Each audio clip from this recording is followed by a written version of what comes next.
Una po sa lahat ay magandang gabi po sa ating lahat po, no? Tanong ko lamang sa inyo, ano bang gusto niyo makamit dahil ngayon po ay bare months na? Ano bang gusto niyo makamit? Maybe yung about sa family, gusto ko kompleto kami.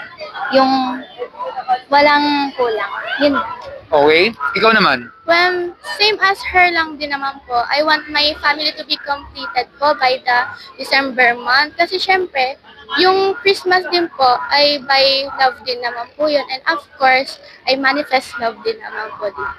I see. Pero ito po, sa tingin niyo, mamili kayo dito sa tatlo. Pag-ibig, utang, sa pera o kamatayan. Para sa inyo, ano bang pinaka-nakakatakot dito sa tatlo na to at bakit? Siguro po yung kamatayan. Kasi hindi natin malalaman kung ano ba yung mangyayari. Kung ano ba. Tawag dito. Kuya.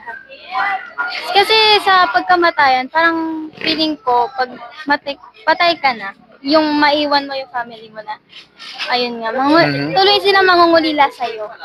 Ano? I see. Ikaw naman? Sa akin naman po is kamatayan po talaga kasi hindi naman po natin alam kung aabot pa po tayo mamaya or bukas. Kasi hindi naman po natin sure yun. At saka, by the word kamatayan po is meaning is end na po talaga. Kaya, kung sa utang man po or sa pag-ibig, kahit mawala po yan sa atin or nandun po yan, patuloy pa rin po yung buhay natin. Pero but in kamatayan, end na po talaga. By finish na po talaga. Okay, tanong ko lamang sa inyo, mahilig ba kayo magbasa sa social media? Yes po. Ikaw? Hindi po. Hindi. Pero nanonood din ba kayo ng balita minsan? Minsan lang po. O ikaw? Minsan po. Okay, ganito lamang. Meron kasi gusto kong share sa inyo. Di ko sure kung kayo familiar dito, no? Familiar ba kayo sa nangyari sa Amerika kung saan may nangyaring assassination? No po. Really? Hindi nyo alam? Ikaw, hindi sure? About po yan ba sa tawag dito? Doon po sa babae. Hindi. Ito naman isang lalaking nakikipag-debate lang siya sa mga estudyante, siya ay binaril ng sniper. Hindi po. Hindi pa. Hindi pa po. Okay, ganito. I would like to share this sa inyo ng mabilis lang, no? Okay. Ito kasi ay kung saan nangyari po ito kahapon lamang, September 11, kung saan September 10 sa Amerika. Itong tao na ito, maaaring sikat siya sa Amerika, prominente, pero ang ginagawa niya ay nakikipag-debate siya sa maayos sa paraan sa mga estudyante sa iba't ibang issue, like abortion, homosexual, at iba pa. Pero anong nangyari sa isang araw na ito, siya po ay binaril ng isang assassin gamit ang sniper, tumama sa lieg, kita sa buong kamera ang kanyang pagkamatay. Na kung saan hanggang ngayon ay hinahanap pa rin po ang kriminal na nahuli po siya sa CCTV at parang pasimple lamang na tumatakbo palayo. Ang punto lamang po ang buhay talaga ay maiksi lamang. Tanong ko lamang, halimbawa, gusto niyo mabuhay ng mahaba, ilan pa kayang years gusto mo magtagal dito? Sure po, around 40 to 60 years po. Okay, ikaw? Ano po yung sinabi niya? Kasi hindi naman po natin malalaman kung ano talaga, kung kailan tayo mga Ayun yun ng 100 years? Ay, hindi no. Hindi po natin masasabi kung aabot po tayo doon. Kasi minsan, puso po yung magkasakit at the old age po, gano'n. Yun yan totoo, no? Huwag naman sana, bigyan sa gitna ng interview, bigyan tayong pagsahan dito ng puno. O huwag naman sana, bigyan na lang tayong basagasanang sasakyan dito, hindi natin talaga alam-alam. Ang dahil pwedeng mangyari. Or huwag naman sana, bigyan tayong matamaan ng ligaw na bala. Hindi ko tinatakot. Kasi ba't ko nasabi po yan? Halimbawa, kayo ba'y nakaranas minsan nakipagtalo sa isang kaibigan? Yes po. Ikaw? Siyempre po. Minsan yung parang debate din, minsan, di ba? Yes. Halimbawa, merong kang isang taong nakilala, hindi ka sang-ayon sa kanyang sinasabi. Anong gagawin mo? Haharapin mo yung tao na yun, kausapin mo? O susuntukin mo, papatay mo yung tao? Siyempre po kuya, kakausapin ko lang po siya and ipapalabas ko po sa kanya yung opinion ko po as positive lang. Ikaw? Dahil rin po yung sinabi niya. Pero never naman kayo nag-isip na parang gusto mo lang, gano'n yung tao dahil hindi ka Siyempre kuya, sang-ayon. di may iwasan yung pag-inis ka, pero siyempre hindi mo gagawin. Ikaw? Matino ka. Ikaw naman? Siyempre kuya, dapat i-handle mo din yung yung inis mo. Siyempre. Yun nga kasi, ito kasi yung problema. Ang debate kasi talaga, dinisenyo para magpalitan kayo ng inyong ideya. Hanggang saan kayo magkakasundo. Opo. Ang problema, sa Amerika po kasi, matagal na pong issue na may iba't ibang mga nangyayari. Kagaya nito, nagdidebate lang siya, ordinaryong araw lang. Siyempre, tutumugin siya ng mga tao kasi nga, question and answer eh. Lalo na yung mga sobrang mahilig sa debate, talagang makikipag-debate araw-araw. Ang problema, one day, ganun po nangyari. Na siya po pala, ayun na palang huli niyang gagawin. After niya masagot lamang patungkol sa mass shooting, yung para mga pagdadala daw ng mga baril, eh kung saan binaril na lang siya literal sa sniper, sa leeg pa, dito. Kung saan talagang grabe yung nangyari. Kaya po ang buong Amerika po ay nagdadalamhati po dyan kasi lumalabas, ang kanya palang sinasabi ay mukhang totoo na. Kasi pinatay na lang siya ng mga tao gamit ang bala. Kayo ba isang ayon? Bala na lang gagamitin para itigil lamang ang hindi sang-ayon doon? Syempre hindi po. Di naman po lahat ng oras ay rahas po ang kailangan sagot sa mga ganun. Ikaw, Ganun po yung sinabi niya. di ba? Dapat, Of course, kasi hindi matagasagot ang mga ganyan. Yes. Kundi dapat sa dialogo, sa pag-usap. Hindi nga nakakalungkot lang na yun kasi ang nangyari. Tanong ko lamang sa inyo, patas ba ang buhay o hindi patas? Pero syempre po, sa mga nakakaangat po, isipin nila patas kasi syempre nasa taas po sila. Pero yung mga tao naman pong nasa baba, na gaya po ng mga normal na taong nandito, iisipin po nila na hindi po patas ang buhay kasi syempre, meron po yung ibang tao na wala po sila. At di naman po natin may iwasan na i-compare kung ano po yung meron tayo sa meron ng iba. Ikaw? ganun na din po sagot niya. Talagang ganun din. Kasi po, Oh, parehas lang din naman po kami nasagot. alright, naintindihan ko naman. Pero ganito, kung nabibigyan ko kayo ng isang halimbawa, huwag kayong mag-alala, wala kayong kinalaman dito. Opo. Isang mabuti at isang masamang tao. Yung mabuti, okay siyang pakisamahan, maayos siya, pero ang problema, siya yung laging sinasaktan, siya yung laging inaapi, at siya yung laging iniiwan sa ere. Lagi siyang heartbroken, pero mabuting tao. Versus yung masamang tao, masama nga na ugali, kitang-kita ng pagiging red flag, pero ang problema, marami pa siyang kaibigan, marami pa doon, nagkakajowa pa, at tigit sa lahat po, ang ginagawa nila ay sinasaktan nila ang mga mabubuting tao. Simple lamang, tanong ko lang sa inyo. Napapansin niyo ba yan sa totoong buhay ang ganyang ginagawa nila? Yes, syempre po. Ikaw? Opo, kasi danas na danas ko po yan. Danas mo. Ba't kaya gano'n ang mga tao? Kasi po, yung iba naman po kasi talaga, nabase po sila sa katayuan sa buhay. Yung halimbawa po, may mayaman, pero syempre, ang ugali po niya, iba po talaga. Pero iisipin ng ibang tao, mayaman yun, sige, syempre, pakisamahan natin, kahit anuman po ang ugali niya, basta may katayuan sa buhay at may pangalan. Talagang papakisamahan nila. Ikaw? Ako naman po, sa gantong henerasyon kasi, mas uso kasi yung, tulad nga sinabi niya, about nga doon sa may katayuan siya. Ganun po talaga yung mga tao ngayon. Like, parang wala na talagang natitirang ano. Mas inuuna nila yung sarili nilang ano, which is selfish. Yun nga, no? Sa tingin mo, naawa ba kayo sa mga mabuting tao? Syempre naman po. Ikaw? Siyempre po, opo. Sa tingin nyo, karapat-dapat silang mahalin? Syempre po, kuya, lahat naman po tayo may karapatan na mahalin dahil kapwa tayo at saka nasa Diyos din naman po. Ikaw? Nasa ano. Siyempre po, hindi na po magdadalawang isip na oo yan, kuya. Kasi, siyempre, wala namang mahirap na mahalin ng isang tao. Dapat, kung alam mong nasa tama ka, dun. Sana nga, ganun lang, kasimple lamang. Pero ito kasi nangyayari, no? No, kuya. Ganito namin. Di ba tayo lahat tinuruan tayo maging mabuti tayo sa isang tao, di ba? Wala ka dapat maging problema kasi ang tao kusang lalapit sa iyo pag nakita Yes. ang ugali mo. Pero ngayon ito ang problema. Ang pagiging mabuti ay nagiging masama. Ang pagiging masama naman ay nagiging normal lahat-lahat. Napapansin niyo ba yun? Opo. Pero hindi ibig sabihin po kung ano ang nauuso, ay yan ang gagayahin ng lahat. Yan yung dahilan kung bakit po naging komplikado tuloy ang buhay. Yung iba, lumalaban sila ng patas, pero mga tao naman sa paligid ay hindi. At madalas naman, yan na po yung nangyayari kung saan makikita natin bakit ganito ang mga trato nila. Kaya nakakalungkot ang isipin, hindi porket kung ano nauuso, ay yun ang nangyayari. Kasi marami doon, maaaring kapahamakan ang naghihintay sa mga taong pupunta doon. At para mas ating maintindihan, sundan na po itong katanungan ko po. Tanong ko lamang sa inyo, kayo ba ay isang mabuting tao po? Opo naman, syempre po. Opo, siyempre. From 1 to 10, 1 daw masama daw kayong tao, or 10 sobra daw kayong mabuti. Saan niyo po ilagay sarili niyo from 1 to 10? 8 po. Ikaw? 9 po. Wow. wag Para na, sa inyo, eh. ano ba yung sabihin ng mabuti? Ikaw muna. Ang ibig sabihin po ng pagiging mabuti sa akin is yung wala po tayong pinipiling tao para tratuhin ng tama kasi lahat naman po tayo may dignidad na tinatawag.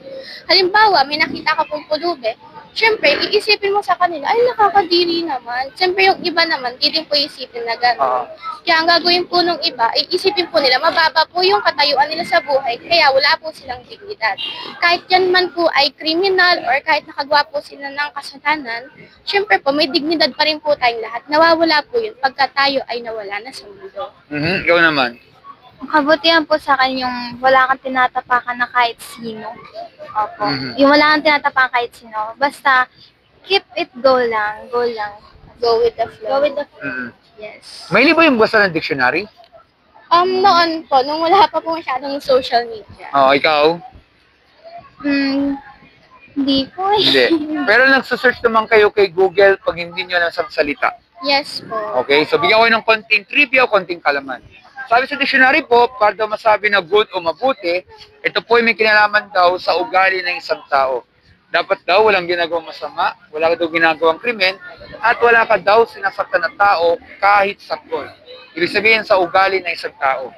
Pero tingnan natin ito mga mabibig sa tanong kung tama talaga ang sinasabi ng dictionary. Kagaya nito, kay Buba ay nakapagsinungaling po sa talan ng buhay niyo po. Siyempre po, kuya. Opo, pero in a good way. Yun nga ang problema po, no? Lahat po tayo ay guilty kasi yan po matututo ng isang bata ang magsinungaling. At lahat po Yes. talaga tayo dito ay guilty. Pero ito po, sa tingin nyo, kay Buba ay nakapagnakaw ng kahit anong gamit sa tanan ng buhay niyo po. Mapalapis, ballpen, barya, kahit anong panghalaga yan, kahit yung pangungopya, o nagpakopya ka sa exam or quiz sa tanan ng buhay niyo po. Yes po, kuya. Yes. Ikaw? Opo, wala nang tatanggi. Yun ang problema.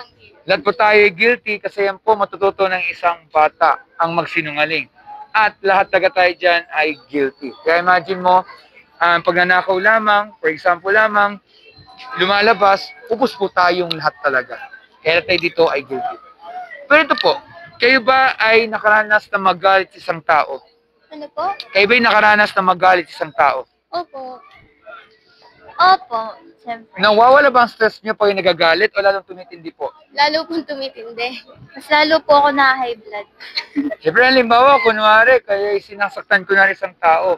Siyempre, kalau ko naman sabihin hindi ka nasasaktan, pero sa loob ng puso mo, parang gusto mo nang manampal ng tao, pero sa isip lamang, hindi mo talaga siya gagawin. Yun nga lang, hindi man tayo nakapatay ng tao, pero naman tayo nakapatay naman sa puso ng isang tao, ng masakit na salita. At lahat po tayo dito talaga ay guilty. Pero ito po, kayo ba'y nagagamit niyo ang pangalan ng Panginoon sa walang kabuluhan? Isa naglalakad kayo, bigla kayo nadulas, na pa-OM, alam niyo na po yun. Nung bata po ako, opo. Ikaw? Opo, ganun. Tanong ko lamang, mahal niyo ba mga nanay niyo? Siyempre. Opo, mahal ko po nanay ko kahit nandun na siya. I see, I understand. Pero ganito lamang yan, no? Halimbawa, kunwari naglalakad kayo sa lugar na to, huwag naman sana bigla kayo nadapa lamang, nagtawanan kayo, instead na pangalan ng Panginoon, ang nabanggit nyo ay pangalan ng nanay mo or any loved ones na wala namang kinalaman sa pagkadapa mo dito sa lugar na to. Like, OM, insert mother's name. Okay lang ba yan? Panggulat lamang? Expression? Hindi po para sa akin. Hindi. Ikaw? Hindi rin po. Hindi. Kasi basically, kaya hindi nyo kayang gawin yan kasi yan ay nakakabastos or disrespect. At ayaw nyo gawin yan kasi mahal nyo ang mga loved ones. Pero sana gawin din yan sa Panginoon. Dahil siya naglikha ng napakagandang lugar na to at hindi para sabihin i-curse ang Panginoon na wala naman siyang kinalaman. Ang tawag kasi doon ay blasphemy yung pambabastos at lahat po tayo dito ay guilty. Lilinawin ko po sa inyo, hindi ko yung sinisiraan, hindi ko inuhusgahan. Kasi yung mga tanong na yan ay tanong po ng bawat isa sa atin. Sa tingin nyo kaya, kung tayo po ay mamamatay, hindi ito pananakot, at haharap tayo sa tinatawag na judgment day sa Panginoon. Sa tingin nyo kaya, kayo ba'y guilty o innocent po yung tao? Para sa akin naman po, alam ko po sarili ko na guilty rin po talaga. Ikaw? Guilty po ako kasi meron po tayong nagagawang hindi naman po dapat karapat-dapat na gawin, like masama. Sa tingin mo, saan tayo pupunta halimbawa pag kayo'y namatay? Sa langit ba kayo pupunta o sa impyerno? Tanong lang Para po. po sa sarili ko, hindi po talaga ako alam kung sure po ako pupunta kasi alam ko naman sa sarili ko na mabuti po ako. Pero hindi rin naman po ako sure na doon din po talaga ako pupunta sa taas. Kasi siya lang naman po dapat mag-desisyon doon. Ikaw naman. Hindi ko rin po sure, hindi ko po alam kung saan po. Okay, so halimbawa, kunwari lagyan natin ito sa isang halimbawa. Kunwari may isang kriminal, sabihin natin, nagnakaw siya ng pera sa bangko, nahuli siya ng pulis, tapos sabihin niya sa judge, Judge, guilty po ako sa gawa ko pong pagnanakaw, pero hindi ko po sure kung saan ako pupunta. Paano hindi mo sure? May nagawa ka ng krimen, so kailangan niya pagbayaran, kailangan talaga siyang itapon sa kulungan. Tama po ba? Opo. Ikaw?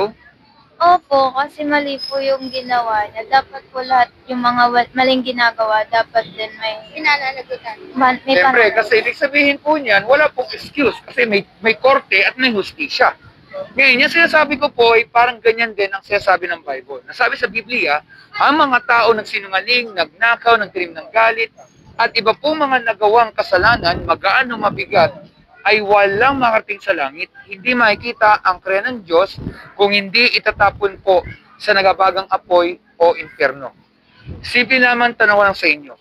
Sa tingin nyo kaya, kayo ba'y nag-alala na maaaring kayo po ay sa impyerno pupunta, pero hindi lang po kayo, tayong lahat, kasi may nagawa po tayong kasalanan sa harap ng Panginoon. Kayo ba'y nag-alala sa sinasabi ng Bible? Opo, nag-aalala po ako. Pero nag-aalala din naman po ako dahil alam ko po na sa huli din naman po, pagka tayo po ay nagbago at talagang bumalik po yung loob natin at sinabuhay po natin yung Diyos, alam na po natin kung saan po tayo pupunta. Okay, ikaw naman.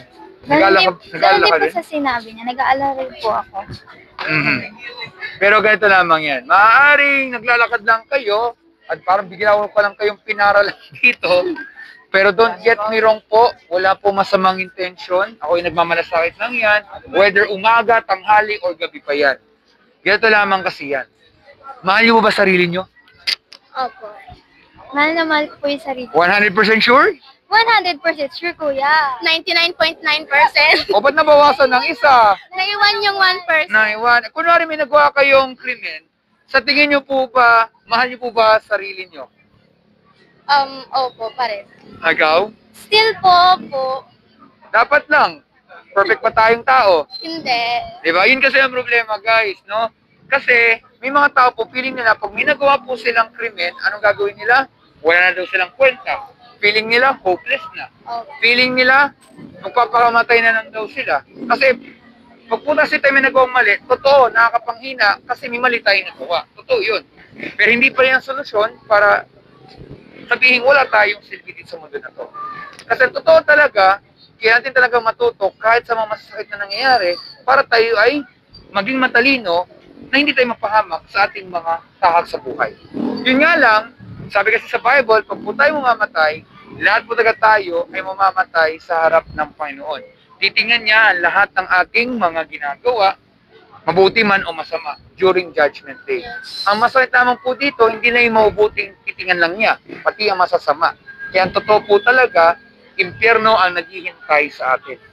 Bagamat nakapag-alala, syempre po, meron pong solusyon. Dito po papasok ang isang napakahalagang salita. Narinig niyo salitang mercy, M-E-R-C-Y? Yes. Ikaw? Hindi pa? Ano po sa Tagalog nun? Mercy? Oh, sa Tagalog. Kapatawaran ba ba? No, ikaw.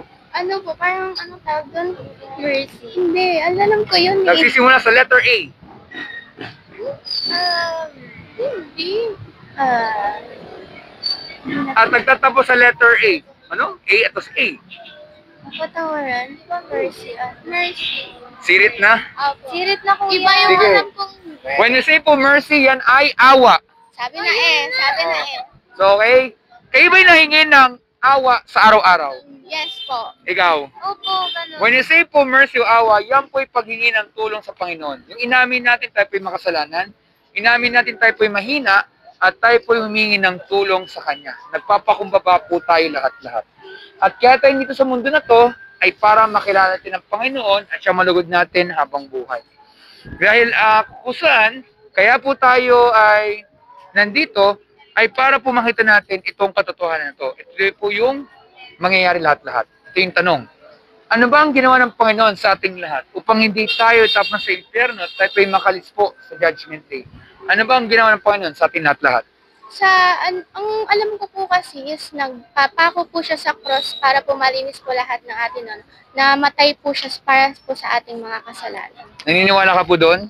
Naniniwala po ako doon, syempre. So yun nga, tayo po lahat yung makasalanan dito sa Pilipinas, pati sa buong mundo. Tama po ba? Yes po. Pero yun nga, ang ginawa po ng Panginoon sa Kristo, binuwisi po yung kanyang buhay, hindi lang po sa inyo, sa ating lahat-lahat. Wala siyang ginagawang masama, gusto lang niyang tumulong. Pero anong ginawa sa kanya nung siya nagkatawang tao, si Jesus? Siya ay tinorture, siya ay pinatay, siya ay pinako pa sa krus ng Kalbaryo. Sa anong dahilan? Wala. Nagbahagi lang po siya ng katotohanan.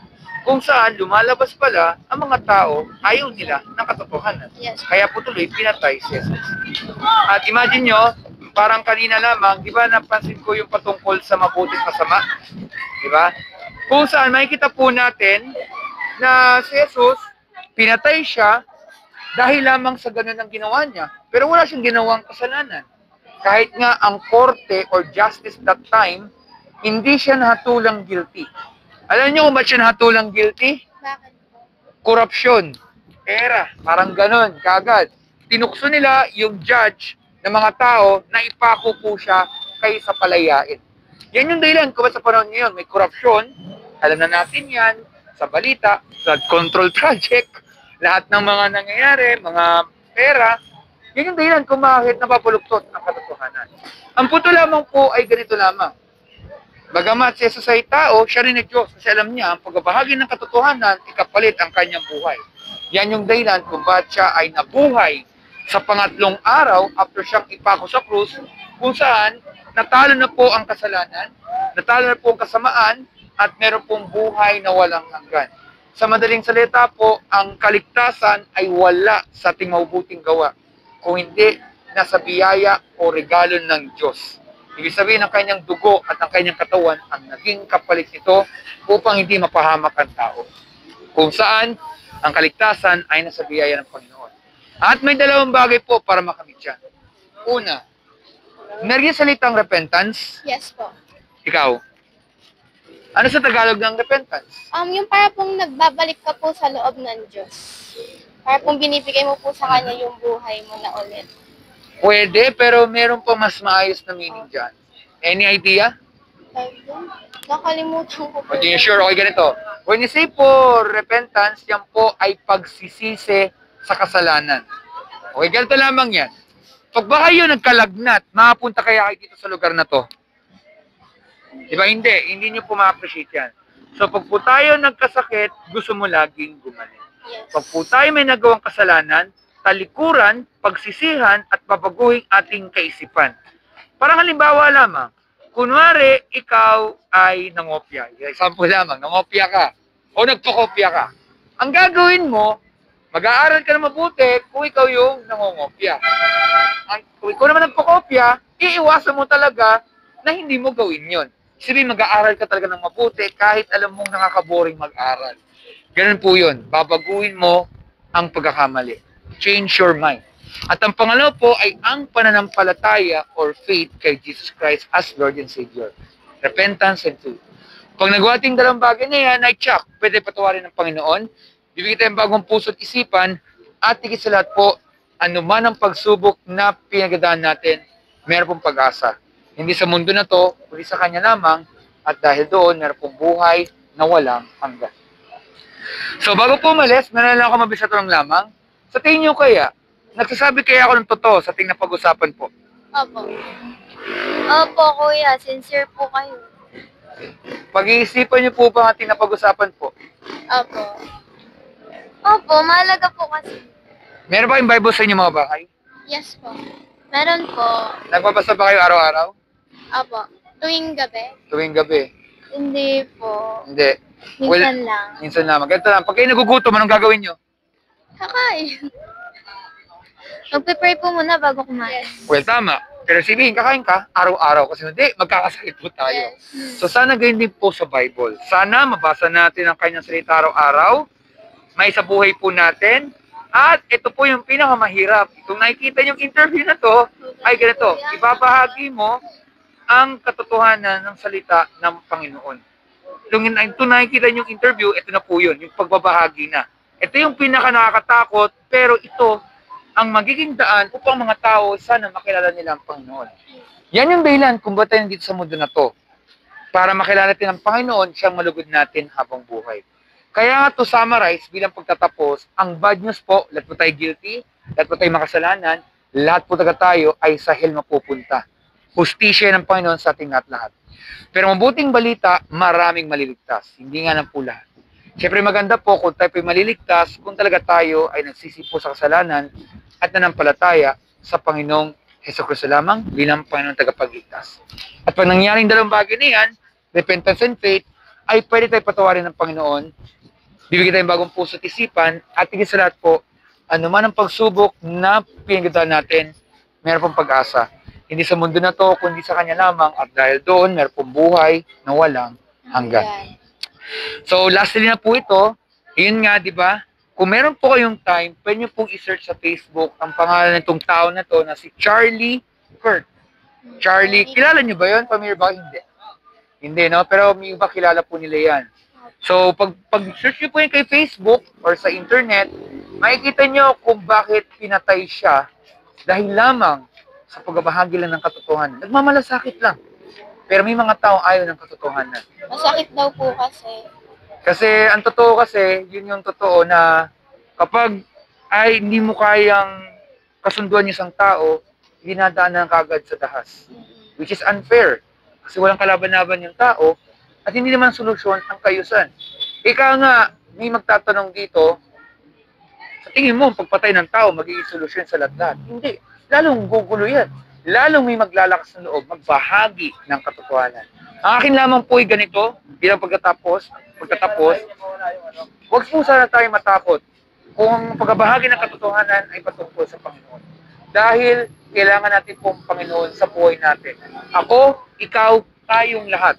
Imagine nyo lamang yan. Kung walang Panginoon, parang isang tao, naglalakad lang yan sa madilim yan, at baka kulang na lang ay patay na dahil nahulog sa pangin, baka siya na aksidente o diba pa. Yan yung magiging liwanag natin para hindi tayo mapahamak. Maaaring may kadiliman, pero sa huli, may liwanag. Kaya anong mangyari, mananaig pa rin ang kabutihan mula yun sa Panginoon. Hindi kailanman mananalo ang kasamaan dahil matagal na pong natalo na ang kasamaan. At dahil doon, meron na pong buhay na walang hanggan dahil yun sa Panginoong Hesukristo lamang. So maraming salamat po dito sa oras na to. Meron may katanungan po. Wala. So kung ang katanungan po, may nagpapasalamat dito sa oras na to. Mag-ingat po kayo. Stay safe po sa inyo. God bless po. And happy Burmans po sa ating lahat. Thank you po. Thank you.